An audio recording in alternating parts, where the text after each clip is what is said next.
Hi friends, అందరికీ ఎప్పటి నుండో సోషల్ మీడియాలో ట్రెండ్ అవుతున్న కునాఫాని ఈరోజు ఈద్ స్పెషల్గా అయితే నేను ట్రై చేస్తున్నాను. సో ఫస్ట్ అయితే మన ఫ్రెండ్స్ అందరికీ కూడా ఈద్ ముబారక్.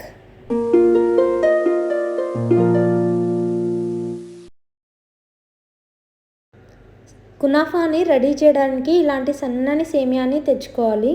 తర్వాత దీన్ని ఇలా క్రష్ చేస్తూ చిన్న చిన్న పీసెస్గా రెడీ చేసుకోవాలి. మార్కెట్లో 2-3 టైప్స్ సేమియాస్ ఉంటాయి, బట్ ఈ టైప్ ఆఫ్ సేమియా మాత్రమే కునాఫాకి పర్ఫెక్ట్గా సూట్ అవుతుంది.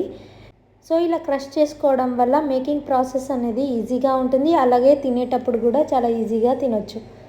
సో క్రష్ చేసుకోవడం అయితే అయిపోయింది. ఫైనల్గా ఇలా అయితే చేసేసుకున్నాను. నెక్స్ట్ స్టవ్ పైన ప్యాన్ పెట్టి హీట్ అయిన తర్వాత 2 టేబుల్ స్పూన్ ఆఫ్ గీని యాడ్ చేసుకోవాలి. గీ మొత్తం మెల్ట్ అయిన తర్వాత ఇందాక రెడీ చేసి పెట్టుకున్న సేమియాని ప్యాన్లో వేస్తూ మంచి కలర్ వచ్చే వరకు ఫ్రై చేసుకోవాలి. ఇలా ఫ్రై చేసేటప్పుడు లో ఫ్లేమ్లో పెట్టుకొని మాత్రమే ఫ్రై చేసుకోవాలి. పెద్దగా పెట్టామంటే మాడిపోయే ఛాన్సెస్ ఉంటాయి, కాబట్టి ఇలా లో ఫ్లేమ్లో పెట్టుకొని ఫ్రై చేసుకుంటే మంచి కలర్లోకి వస్తుంది. సో చూసారు కదా, ఫ్రై అయితే అయిపోయింది.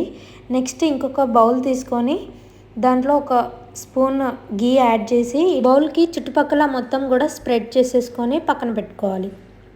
నెక్స్ట్ ఇందాక రెడీ చేసి పెట్టుకున్న సేమియాని 2 పార్ట్స్గా డివైడ్ చేస్తూ ఒక హాఫ్ పార్ట్ని బౌల్లోకి ట్రాన్స్ఫర్ చేసేసుకోవాలి. బౌల్లో అయితే వేసేసుకున్నాను. వేసుకున్న తర్వాత ఇలా గంటతో కార్నర్స్ అన్నీ కూడా కవర్ అయ్యేలాగా స్ప్రెడ్ చేసుకోవాలి. ఇంకొక బౌల్ని తీసుకొని టాప్ మొత్తం సెటిల్ అయ్యేలాగా ఇలా ఈవెన్గా స్ప్రెడ్ చేసుకుని పక్క పెట్టుకోవాలి.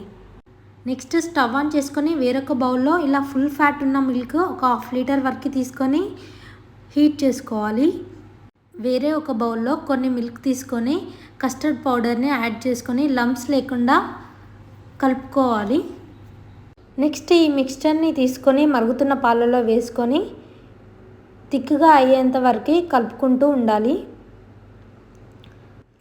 నెక్స్ట్ ఇదే పాలలో ఒక 2 స్పూన్ల ఫ్రెష్ క్రీమ్ని కూడా యాడ్ చేసుకొని లంప్స్ లేకుండా కలుపుకోవాలన్నమాట. ఇలా కలుపుకున్న తర్వాత ఒక 1/2 కప్పు షుగర్ పౌడర్ని కూడా యాడ్ చేసుకొని పాలన్నీ కూడా థిక్ కన్సిస్టెన్సీ వచ్చేంత వరకు కలుపుతూనే ఉండాలి. సో చూస్తున్నారు కదా, మిల్క్ మొత్తం క్రీమీ టెక్స్చర్లోకి కన్వర్ట్ అయ్యింది. సో ఇలా థిక్గా అయ్యేంత వరకు ఉంచుకొని ఒక 1 మినిట్ ఆగిన తర్వాత దీనిని మొత్తం ఇందాక రెడీ చేసి పెట్టుకున్న సేమియా బౌల్లోకి ట్రాన్స్ఫర్ చేసేసుకోవాలి. ఇలా ట్రాన్స్ఫర్ చేసుకున్న తర్వాత ఇందాక పక్కన పెట్టుకున్న సేమియాని టాప్ లేయర్ లాగా స్ప్రెడ్ చేస్తూ దానిపైన వేసుకోవాలన్నమాట. పైన గ్యాప్స్ ఏం కనపడకుండా ఇలా సేమియాతో మొత్తం ఫుల్గా కవర్ అయ్యేలాగా స్ప్రెడ్ చేసుకోవాలి. నెక్స్ట్ షుగర్ సిరప్ని స్ప్రింకిల్ చేసుకోవాలన్నమాట. And finally top up with the dry fruits. So అంతే. నెక్స్ట్ ఒక 2 అవర్స్ పాటు ఫ్రిడ్జ్లో పెట్టుకొని తింటే ఈ కునాఫా అనేది రెడీ అయిపోతుంది. సో నవాబీ స్టైల్ కునాఫా అయితే రెడీ అయిపోయింది. టేస్ట్ అయితే సూపర్ డూపర్గా వచ్చింది. సో మీరు కూడా ట్రై చేయండి. ఈ వీడియో కనుక నచ్చినట్టయితే లైక్ చేసి ఛానల్ని సబ్స్క్రైబ్ చేయండి.